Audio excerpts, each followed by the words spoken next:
My daughter-in-law banished me to the servants' table for arriving late to her lavish birthday gala. All because I stopped to help a stranded woman fix her car. She humiliated me, seating me far from my grandchildren, prioritizing her elite guests.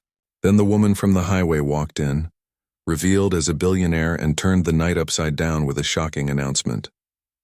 Before we continue, please subscribe to the channel and let us know where you are listening in the comments. The photo trembled in my weathered hands. Simon and Grace frozen in last summer's sunlight, their gap-toothed smiles bright against the faded paper. 10 and 8 years old now. When had I last held them? My thumb traced Grace's pigtails. 3 months since Christmas. 3 months since Mabel's voice on the phone.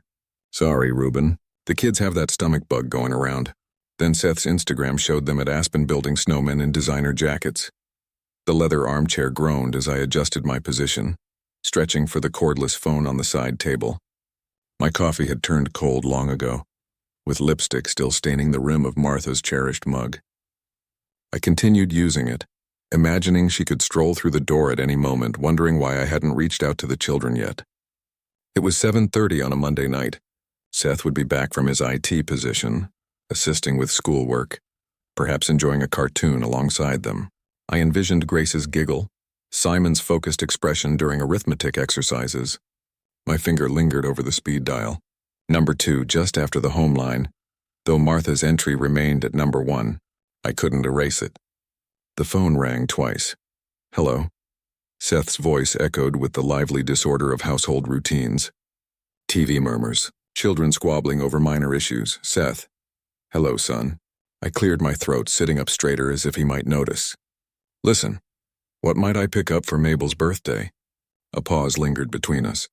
In the distance, Grace's tone escalated. Mom, Simon isn't sharing. Dad, we're not organizing anything elaborate. Seth seemed weary, preoccupied. Just a modest meal with our nearest circle. Modest meal. Nearest circle. The phrases sank heavily into my heart like weights. Understood. Naturally. But perhaps something thoughtful. Blooms. I could visit that shop on Clark Street. I'll discuss it with Mabel. We might extend an invitation to you as well. Might.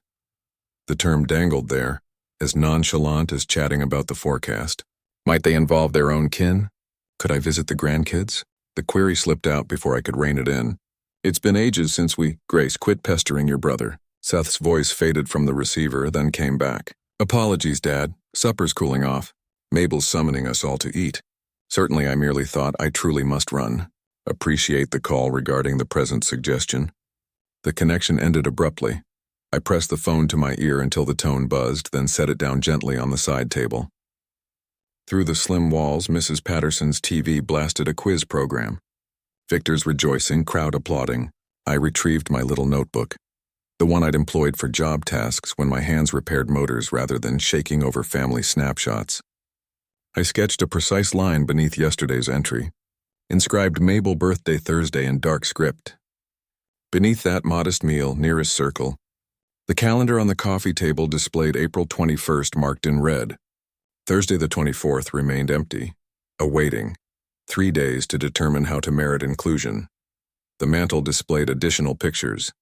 Grace shedding her initial tooth, Simon's youth baseball award, both youngsters aiding Martha in her yard, all captured here in this home when weekend suppers held significance.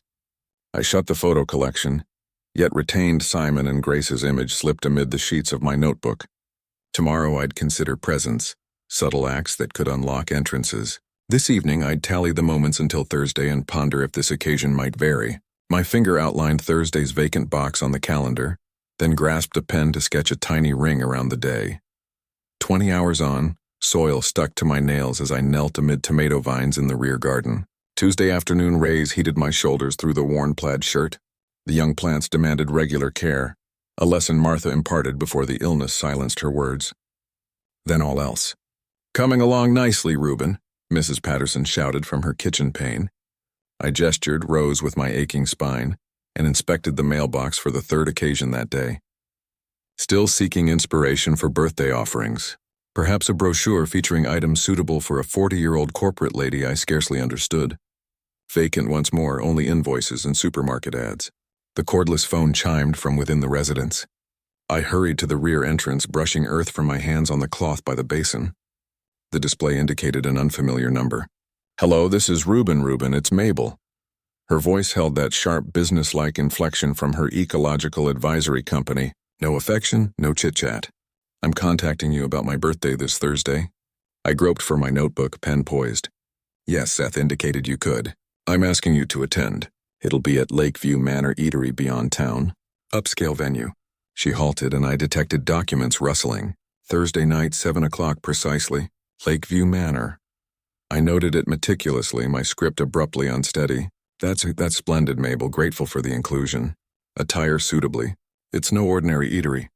The connection fell silent save for her keystrokes. Ever juggling tasks, ever occupied with matters more vital than kin discussions.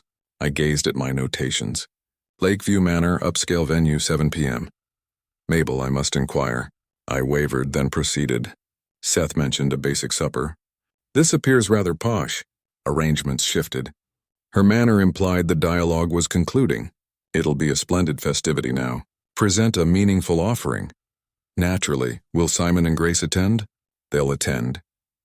Avoid letting them down by arriving improperly attired. The tone hummed in my ear. I clutched the phone, absorbing the exchange. "Meaningful offering. Splendid festivity. Upscale eatery." My age machine required 5 minutes to start, another 3 to link online. The Lakeview Manor site appeared gradually, displaying stone pillars and sparkling light fixtures. "Chicago's top culinary spot," the banner declared, "where refinement encounters superiority." The selections caused my vision to blur. Starters began at $38. The exclusive halls could accommodate 50 patrons, all gazing at Lake Michigan via expansive panes. I leaned back in the squeaky desk seat Martha acquired at a yard sale 15 years prior. Examined my notebook where dual dialogues coexisted on one leaf. "Modest meal. Nearest circle from yesterday's note. Splendid festivity. Upscale venue from today's." Seth's fatigued timbre or Mabel's authoritative pitch. Through the kitchen pane, my neighbor's irrigation activated, dispatching sprays of moisture over their tidy grass. I contemplated my bank balance, the respectable shirt in my wardrobe, wondering if either sufficed for Lakeview Manor. The floral boutique on Ashland Avenue might recommend something fitting. Roses, perhaps, or those ornate bouquets career women favored for their workspaces. I ringed Thursday's date once more, this time jotting 7 p.m. Lakeview Manor in the box. Then I dialed the eatery for guidance, hearing the receptionist's refined accent describe valet service and coat mandates. After disconnecting, I gripped the notebook with both palms, eyeing the location I'd penned in neat capitals. The notebook rested open on my thighs as dusk shades inched across the parlor. Lakeview Manor's location gazed back, refined and costly. I extended for the photo collection on the coffee table, allowing it to unfold to Grace's Academy holiday show from 2 years past. Her seraph outfit was askew, wings drooping from one side, but her grin could have illuminated the whole hall. I recalled purchasing a fresh shirt for that event, rehearsing praises for her vocal performance. Then Mabel's ring arrived that December midday. "Regrets, Ruben. Location switch. The kin area is entirely occupied now. You get it?" I'd traveled there regardless, stationed across from Lincoln Primary. Observed through those high panes as my granddaughter performed Silent Night to an assembly of moms, dads, and elders. All except me. Leaf after leaf contained akin recollections. Simon's ball match last spring. "Forecast seems poor, Ruben. Showers would spoil it for all." Then Seth's social media images revealed clear weather. Simon dashing to base as grandparents rooted from the stands. The kitchen buzzer rang. My broth was prepared. I trudged to the range, mixing canned chicken noodle while the radio broadcast tunes from the 70s. Martha once sang along to these airs while preparing genuine meals. Praises and bakes that infused the home with comfort. Back in my seat, I steadied the dish on my leg and flipped another album sheet. Last Yuletide morn, the one that stung deepest. I'd packaged gifts weeks ahead. A radio-controlled chopper for Simon, drawing tools for Grace, expert wrapping, precise ribbons, labels in my finest script. The children arose with temperatures, Ruben. Flu transmission. Perhaps next week once they're improved. Those packages still resided in my chamber closet. The chopper's cells had likely eroded by now. Grace's paints had probably hardened. 3 days afterward, Seth uploaded shots from the slopes. Both youngsters fit and chuckling, crafting snow figures in luxury winter gear I couldn't manage on 5 years of retirement funds. We resided in the same metropolis 23 minutes by vehicle. I'd clocked it once, cruising by their neighborhood merely to glimpse the dwelling where my grandkids matured. Yet I encountered them twice annually at best, invariably on Mabel's conditions, always when it fit her agenda. The trend was evident plain as day if I ceased inventing justifications. Each offer retracted, each scheme abruptly altered. Each perhaps later that never materialized. Perhaps she simply didn't desire an elderly fellow spoiling their ideal existence. I sealed the collection, but kept Grace's Academy snapshot nestled in my notebook. Tomorrow I'd have to acquire something suitable, something significant enough for Lakeview Manor's polished setting. The shopping center would offer accessory shops, perhaps fragrance sections with pricey vials in ornate packaging. The radio aired "The Way You Look Tonight," and I could nearly detect Martha's tone harmonizing from the galley. She'd understood managing tough folks, discovering shared paths where I perceived only barriers. "This occasion will differ," I uttered to her vacant seat. She extended the invite herself. That must signify something. The collection dropped back onto the coffee table with a gentle thump. Outdoors, lamps illuminated the road and Mrs. Patterson's TV shimmered through her parlor drapes.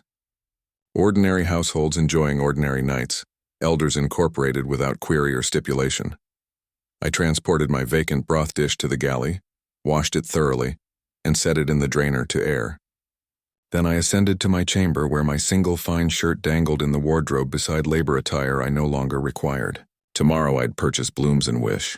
Thursday I'd garb fittingly and strive not to let down the grandkids who scarcely recalled my name. Thursday dawn came with faint rays filtering through my bedroom shades. I'd been alert since 5:30, verifying the climate prediction on my vintage radio. Cloudless heavens, gentle warmth, ideal for the journey to Lakeview Manor. Following a basic morning meal of bread and brew, I examined my scrawled memos from yesterday's preparation. Present notions, wrap, adornments, scent. Martha always claimed wraps made ladies' scents graceful, and I dimly recalled Mabel donning azure at last year's Pascal supper. Woodfield Mall unlocked at 10 mu, but I reached prematurely, looping the vast lot twice before securing a space near the portal. Kin groups flowed by me. Moms wheeling prams, adolescents giggling in clusters, senior pairs strolling leisurely linked at the elbow, regular folks engaging in regular activities on a Thursday midday. Indoors, the clamor engulfed me at once.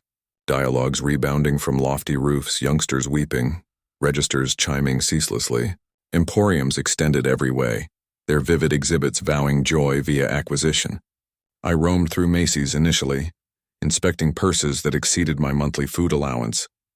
The clerk observed me warily as I fingered labels, her impeccably lacquered nails drumming on the vitrine. "May I assist you in locating something?" Her grin appeared practiced. "Seeking a birthday token for my son's wife." "What's your budget?" I paused, reckoning annuity payments against dining costs. Something pleasant but not overly pricey. She guided me to budget trinkets, her zeal clearly waning. I devoted 30 minutes scrutinizing pouches and imitation gems, but nothing seemed appropriate for one who dined at spots like Lakeview Manor. The specialty store on the upper level appeared more hopeful. Gentle illumination, orchestral tunes, satin wraps displayed like masterpieces on timber stands. A younger woman approached with genuine warmth in her eyes. "This silk scarf is very elegant, sir." She held up a piece in soft blue, the fabric flowing like water between her fingers. It would suit any lady beautifully. The price tag made me W's, but I thought about Grace's angel costume, about Simon's baseball trophy, about missed Christmas mornings and empty Easter dinners. I hope she'll like it. "It's for my daughter-in-law's birthday. Would you like special gift wrapping?" "Yes, please make it look nice." I watched her work, folding tissue paper with practiced precision, tying ribbon in perfect bows. The finished package looked expensive, professional. Nothing like my amateur attempts at wrapping Christmas gifts that never got opened. Back home, I laid out my navy suit on the bed, checking for stains or loose threads. The pants were slightly short, the jacket a bit loose around the shoulders, but it was clean and pressed. My dress shoes gleamed after 15 minutes of careful polishing. In the bathroom mirror, I practiced what I'd say to the grandchildren. "Hi, Simon, how's school going, Grace?" "You've gotten so tall." The words felt rusty in my mouth, honest to speaking with anyone under 30.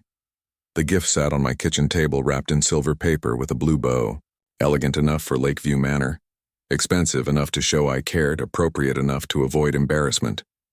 5:45 on the wall clock. Time to leave soon. I grabbed my car keys and wallet, checked the restaurant address one final time, and headed toward the garage. Tonight I'd see my grandchildren again. Tonight everything would be different. The garage door rumbled open as I backed my old Buick into the fading daylight. Mabel's gift rode securely on the passenger seat, its silver wrapping paper catching streetlight reflections. Exactly. Perfect timing for a 7:00 reservation. I-90 stretched ahead like a ribbon through suburban neighborhoods, past strip malls and housing developments toward open countryside.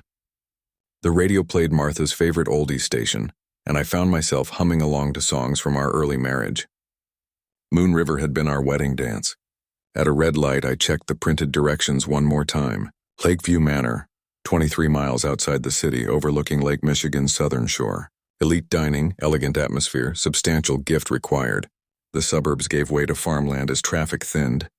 Rolling fields stretched toward the horizon, broken by occasional farmhouses with lights glowing in kitchen windows. Families gathering for dinner, grandparents welcome at every table. 6:15 by the dashboard clock when I spotted the disabled car ahead. A woman stood beside the open hood, her posture rigid with frustration.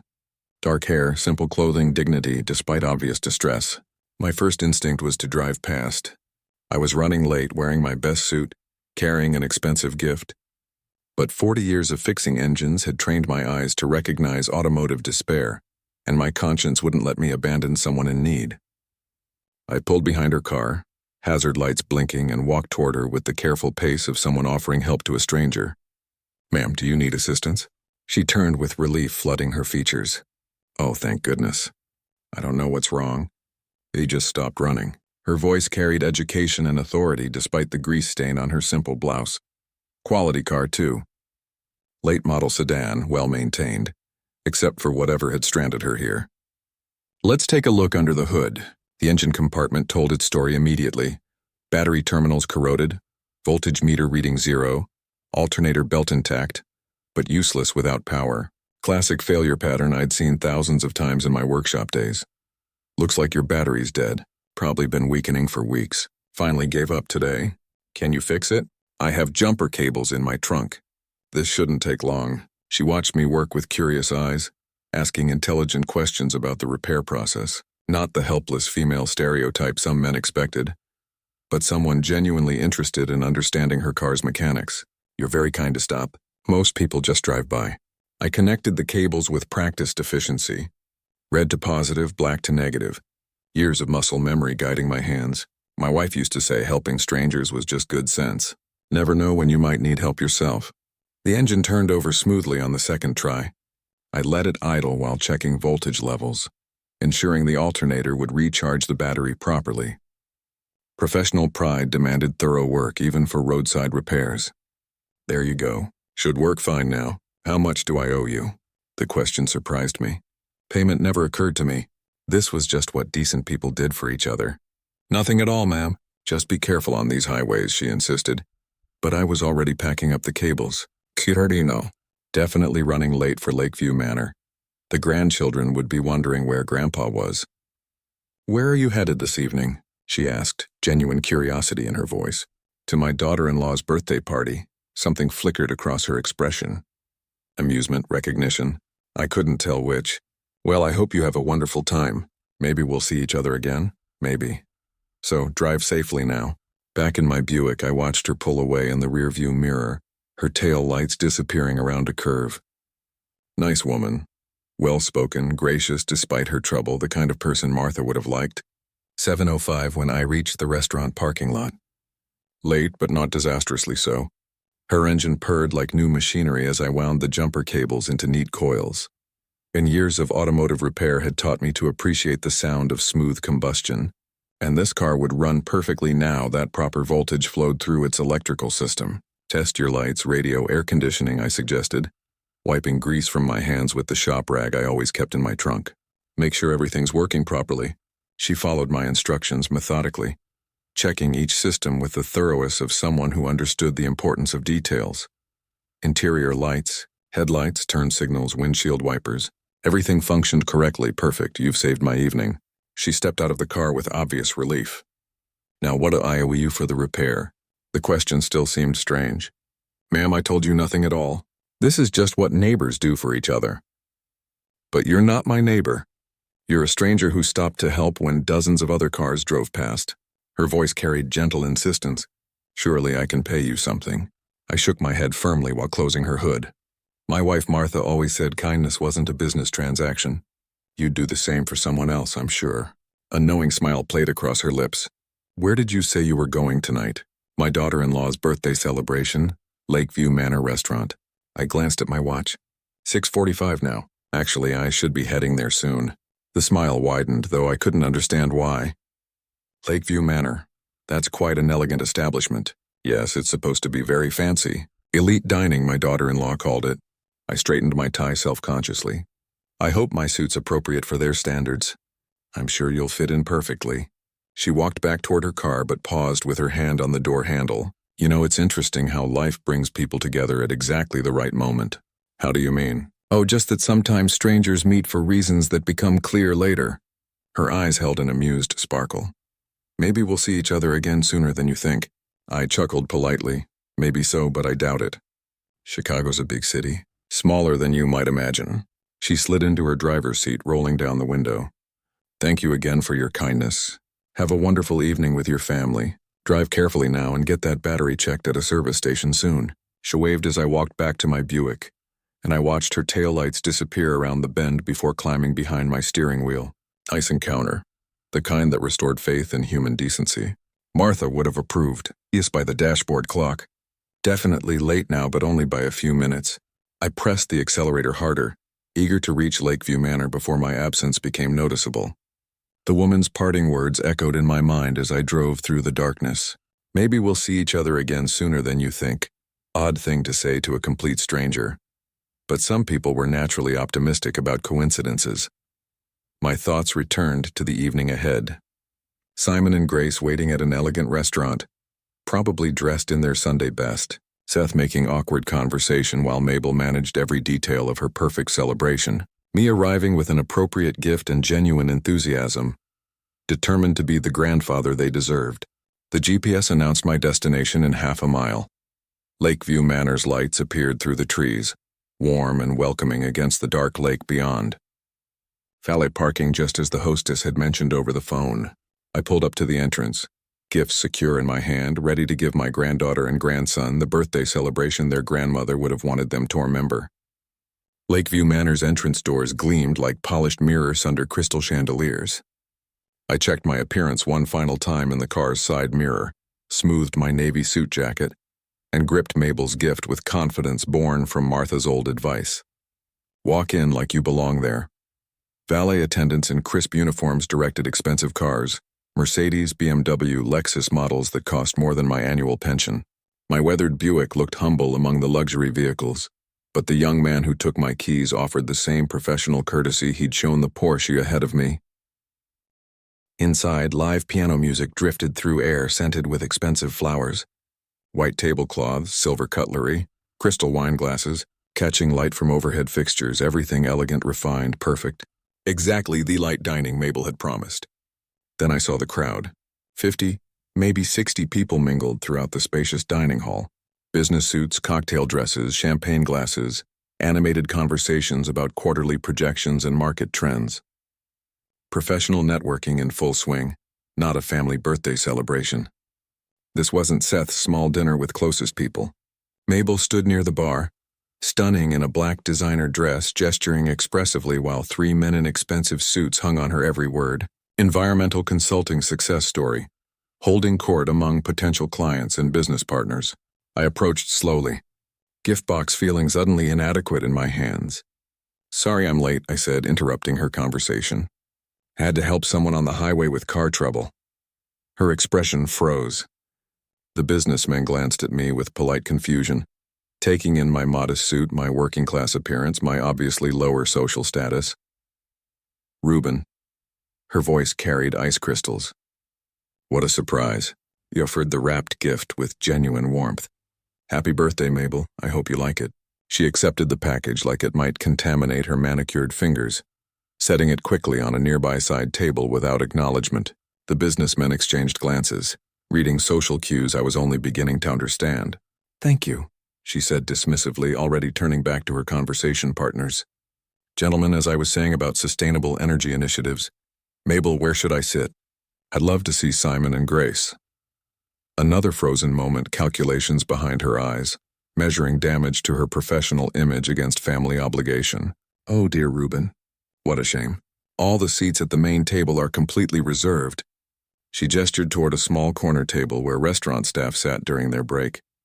You'll have to sit over there with the service team. I followed her pointing finger.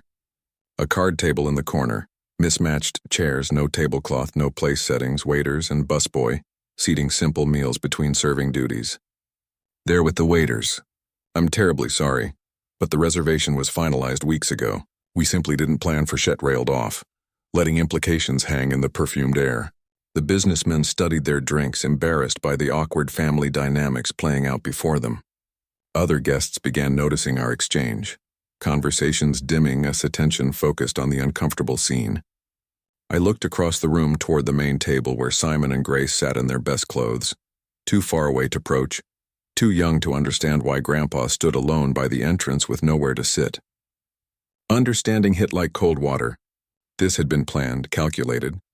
The invitation, the elite avenue, the strategic seating arrangement, all designed to put me in my place. I nodded slowly, dignity intact despite the public humiliation. Seth stood at the bar's far end, expensive whiskey glass in his hand. Designer suit making him look successful and confident. Everything I'd wanted for me son when he was growing up. Good job, nice clothes, financial security. He saw me approaching and his shoulders tensed, guilt written across his features like headline news. Seth. I kept my voice low, avoiding another public scene. Son, maybe there's room at your table just for tonight. He couldn't meet my eyes, staring instead at ice cubes floating in amber liquid. Behind him, crystal bottles lined mirrored shelves reflecting our awkward confrontation in infinite diminishing images. Dad, listen. He finally looked up, conflict warring in his expression. The thing is, we booked all the reservations before deciding to invite you. Mabel had the seating chart finalized weeks ago. I'm sitting with the kitchen staff, Seth, at a card table in the corner. It's not that bad. Your children are 50 ft away and I can't even approach them. My voice stayed level, but each word carried weight. This is your wife's birthday party, and she's treating their grandfather like hired help. Seth's face flushed red, but not with anger. Embarrassment, shame. The uncomfortable awareness of participating in something fundamentally wrong. Maybe I could ask Mabel to rearrange. Would you? Would you actually ask your wife to treat your father with basic dignity? Silence stretched between us. Piano music continued its elegant melody. Glasses clinked at nearby tables. Conversations flowed around us like water around stones. She's worked really hard on this party, Dad. All her business contacts are here. She's stressed about making good impressions. I understand. 2 words that carried 42 years of disappointment. 2 words that said everything about our relationship. His priorities, his choice between family and social climbing. Seth's relief was visible. He'd expected an argument, demands, emotional manipulation. Instead, I gave him exactly what he wanted. Permission to abandon his father without consequences. It's just for tonight, he said weakly. Maybe next time we can. Next time. He nodded, turned away from the bar. Sure, son. Next time. Behind me, Seth called out something about understanding, about difficult situations, about hoping I'd enjoy the dinner anyway. Words meant to ease his conscience, not address the fundamental problem. I walked slowly toward the corner table, past elegant guests discussing stock portfolios and vacation homes, past my daughter-in-law holding court among potential business partners, past the main table where Simon and Grace sat in their Sunday best, watching their grandfather's humiliation with confused, sad eyes. The staff table felt like exile. Waiters nodded sympathetically as I sat down, understanding working-class solidarity in ways my own family had forgotten. They offered me coffee, asked if I needed anything, treated me with more courtesy than the people who shared my blood. From this corner, I could observe the entire celebration, count the guests, 57 by my calculation, watch Mabel network with environmental industry leaders, see Seth hover near the bar, avoiding eye contact across the room. Most painfully, I could see my grandchildren stealing glances in my direction, prevented by social protocol from approaching their grandfather's table in the corner, where restaurant employees took their breaks. The staff table felt like an observation post overlooking enemy territory. From this corner, I could survey Mabel's entire social battlefield. 57 guests by my count, all dressed in designer clothing, all part of her environmental consulting network. "Sorry you ended up here, sir." A young waiter sat down across from me, sandwich and coffee cup in hand. "Doesn't seem right. Family treating family like this. Not your fault, son." He shook his head, glancing toward the main celebration. "Been working these fancy parties for 3 years. Never seen anything like this before. Either had I. But patterns were becoming clear. Systematic exclusion disguised as social necessity. Seth's small family gathering transformed into Mabel's professional networking event with military precision. I started counting backwards through memories. Christmas morning cancellations, school play venue changes, baseball game weather concerns, Easter dinner flu symptoms. Every excuse designed to separate me from Simon and Grace while maintaining plausible deniability. The mathematics were simple. 57 business guests rated invitations, but their grandfather earned a corner table with the service staff. My phone buzzed with a text message, probably Seth, sending electronic apologies to ease his conscience, but the number was unfamiliar. "Is everything all right at the restaurant? I hope your evening improved after our highway encounter." The woman from the roadside. Somehow she'd gotten my number. Probably when I'd given it to the insurance company during the repair process. Kind gesture from a stranger who showed more concern for my well-being than my own family. I typed back carefully. "Interesting evening. Thank you for asking." Her reply came immediately. "Sometimes the most interesting evenings lead to unexpected opportunities." Odd response, but then everything about a night defied normal family logic. Across the room, Grace caught my eye and waved shilly. Mabel's hand descended immediately on her shoulder, redirecting attention back to the adult conversation at the main table. Simon followed his sister's gaze, saw me sitting with restaurant workers, his young face scrunching with confusion.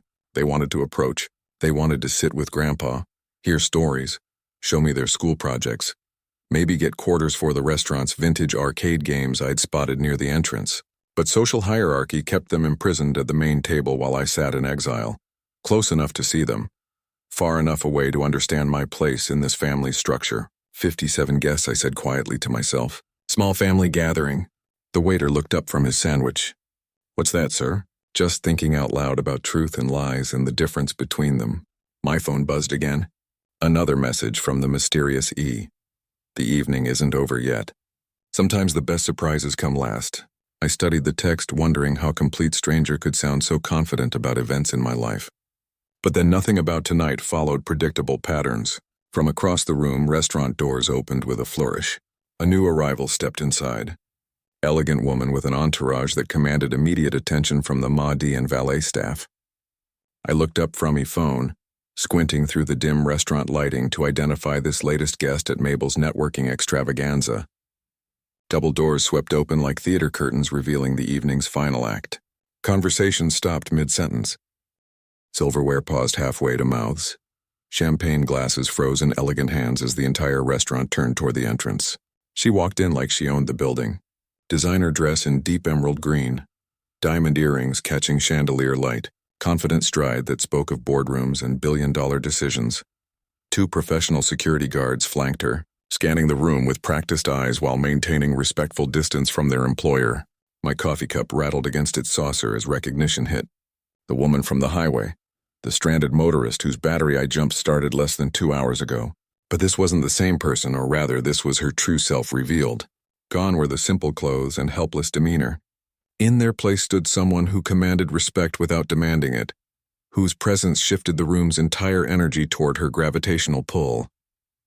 "Who is that?" whispered guests at nearby tables.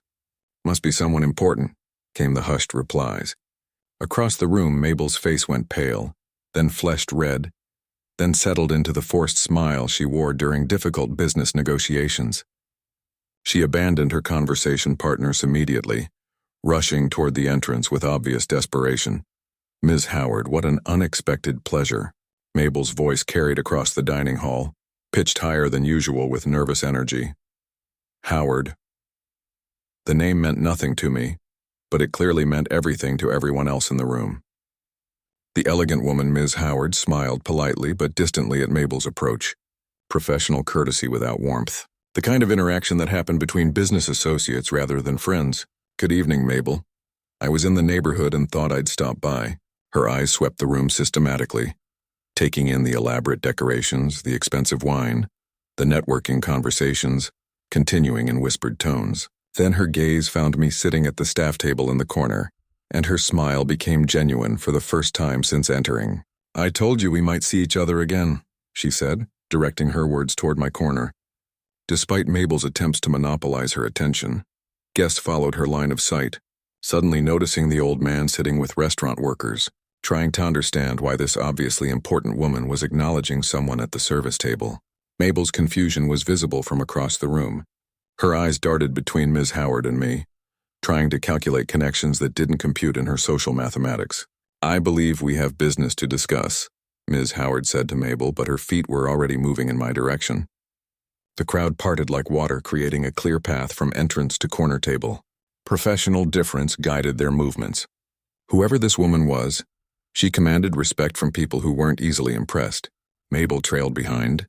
Her networking event transformed into something she couldn't control or predict. The careful seating arrangements, the strategic guest list, the calculated social dynamics, all disrupted by an arrival that changed every equation in the room. Ms. Howard approached my table with purposeful steps, her security detail maintaining professional distance while the entire restaurant watched this unprecedented breach of social hierarchy. "Mind if I sit?" Ms. Howard gestured toward the empty chair beside me, completely ignoring the distinction between staff table and main celebration that had defined my entire evening. The young waiter scrambled to his feet, offering his chair with obvious awe. "Please, ma'am, take mine." "That's very kind, thank you." She settled gracefully beside me, designer dress looking perfectly natural next to the simple metal chair, much more comfortable than those formal tables. Anyway, Mabel arrived breathless, her networking smile stretched tight across her face. "Ms. Howard, surely you'd prefer to sit at the main table. I can arrange. Actually, I'm quite curious about the seating arrangements here." Ms. Howard's voice carried gentle authority that brooked no argument. "Why is Mr. Gray sitting with the restaurant staff?" The question hung in the air like an accusation wrapped in silk. Guests at nearby tables leaned closer, sensing drama more interesting than quarterly profit discussions. "Well, you see." Mabel's laugh sounded forced, artificial. "It's a family matter. Space limitations, last-minute reservations, family matter." M. Howard turned toward me with genuine interest. "You're related to tonight's hostess." "She's my daughter-in-law," I said quietly. "It's your 40th birthday celebration, and you're celebrating it at the staff table." The simple question cut through all of Mabel's careful explanations like a sword through silk. No amount of social maneuvering could disguise the fundamental wrongness of the situation when stated so directly. "The main table was booked weeks ago," Mabel said desperately. "Family seating was finalized before we decided to invite additional guests." Ms. Howard's eyebrows rose slightly. "Additional guests?" "Well, yes. Extended family members weren't originally included in the intimate celebration plans, I see." Two words that somehow conveyed volumes about character assessment and moral judgment. Ms. Howard's expression cooled several degrees as she processed Mabel's explanation. Around us, the restaurant buzzed with whispered conversations as guests tried to understand why this obviously powerful woman was conducting a public inquiry into family seating arrangements. "Tell me about your grandchildren," Ms. Howard said, turning back to me. "I assume they're here tonight." I nodded toward the main table where Simon and Grace sat in their Sunday best, stealing glances in our direction, but prevented from approaching by invisible social barriers. "They look lovely. When did you last spend time with them?" The question was casual, conversational, but I could see the calculation behind her eyes. This was an investigation disguised as small talk. Christmas briefly, before that Easter. There always seems to be scheduling conflicts or health concerns when family gatherings are planned. "Unfortunate pattern," she observed, watching Mabel's face grow increasingly pale. Seth approached from the bar, drink in hand, clearly sent by his wife to manage whatever crisis was developing. "Dad, everything okay here?" "Your father was just explaining family dynamics," Ms. Howard said before I could respond. "Interesting perspective on hospitality and respect for elders." Seth's face flushed red, understanding that his family's treatment of me was being evaluated by someone whose opinion clearly mattered to his wife's business aspirations. "Perhaps we should discuss this privately," Mabel suggested, desperation creeping into her voice. Ms. Howard stood slowly, her movement commanding attention from the entire restaurant. "Actually, I think it's time for a proper introduction." She walked toward the center of the dining hall, and conversations died as every guest focused on her approaching announcement. Ms. Howard raised her champagne glass, and the entire restaurant fell silent. 57 guests, restaurant staff, family members, all attention focused on the elegant woman who had transformed a networking dinner into something far more significant. "Good evening, everyone. Allow me to properly introduce myself." Her voice carried easily across the dining hall without strain or effort. "My name is Esther Howard. I'm the founder and CEO of Howard Green Energy Corporation." Gasps rippled through the crowd. Business cards were forgotten. Networking conversations abandoned as guests realized they were in the presence of genuine power. Howard Green Energy, the environmental company worth billions, the corporation that could make or break smaller consulting firms with a single contract decision. Mabel's face went white as snow. "I'm also the principal director of the Howard Foundation, which manages charitable assets exceeding $2 billion annually." Esther's smile was pleasant, professional, and absolutely terrifying in its implications. "We focus on supporting organizations and individuals who demonstrate exceptional character and human dignity." She paused, letting her words settle over the assembled crowd like morning frost. "This evening I had the pleasure of meeting Mr. Reuben Gray on the highway outside Chicago.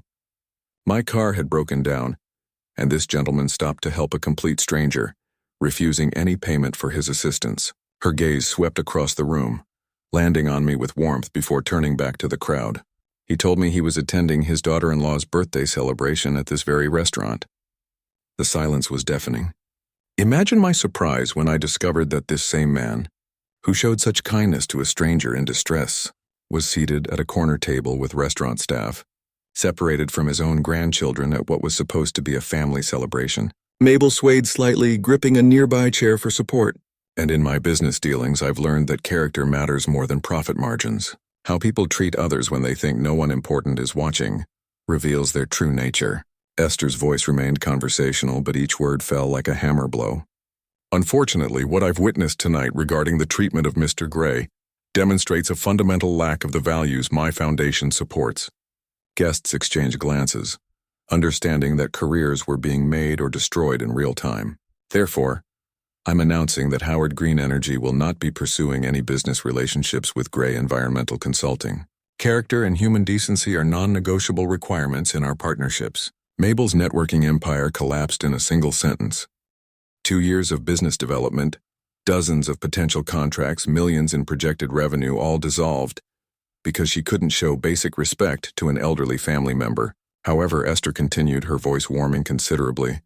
"I'm pleased to announce that Mr. Reuben Gray has accepted my invitation to join the Howard Foundation's board of directors.